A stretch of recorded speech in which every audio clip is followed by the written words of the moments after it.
Yudhistira naik gunung Himalaya minangka lalampahan pamungkasna. Saenggeus mangsa wiwitan Kaliyuga sarta maotna Kresna, Yudhistira sadulur lengser nurunkeun tahta karajaan ka hiji-hijina turunan manehna anu salamet dina perang rongkah di Kurusetra parikesit incuna Arjuna. Kalawan minangkeun sagala hal kadunyaan, para Pandawa ngalakonan lalampahan pamungkas maranehanana ku cara ziarah ka Himalaya. Waktu naek ka Punculut, Drupadi jeung Pandawa sadulur hiji-hiji pupus, kaseret ku kasalahan sarta dosa maranehna nu saestuna. Tapi Yudhistira sanggup ngahontal Punculut gunung lantaran manehna teu cacat. Watek Yudhistira anu saestuna macangkul waktu akhir Mahabharata. Di luhur Punculut gunung, Barata Indra datang pikeun mawa Yudhistira ka sawarga jeung kareta kencana. Waktu Yudhistira ngalengkah ngadeukeutan kareta, Sang Indra ngajurungna ambeh ninggalkeun anjeun anu jadi batur lalampahanana. Lantaran makhluk nu teu suci henteu meunang asup sawarga. Yudhistira mundur ka tukang. Nampik pikeun ninggalkeun makhluk anu salila ieu di tangtayunganna.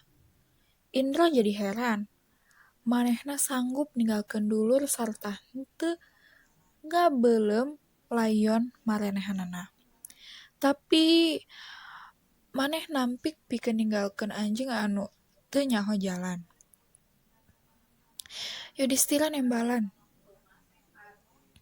Dulwadi jeung dulur-dulur kuring geus ninggalkeun kuring, lain kuring nu ninggalkeun maranehanana.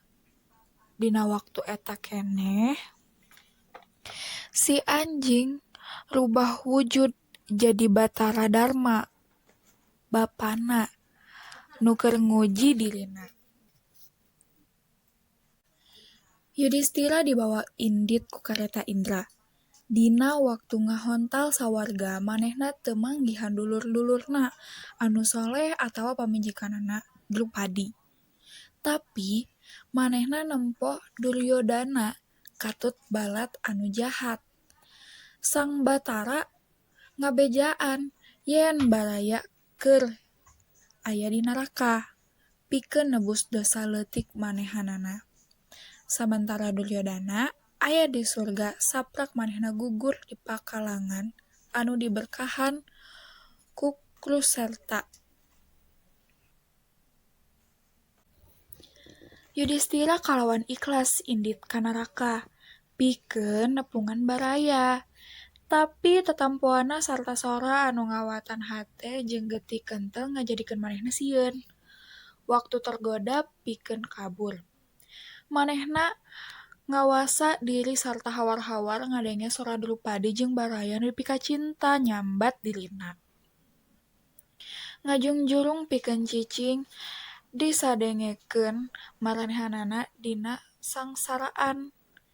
Yudhistira mutuskeun pikeun cicing di naraka sarta ngajurung sangkan kusir karetana balik ka sawarga sabab manehna milih pikeun cicing di naraka bareng jeung jalma-jalma hade batan hirup di sawarga jeung jelma jahat.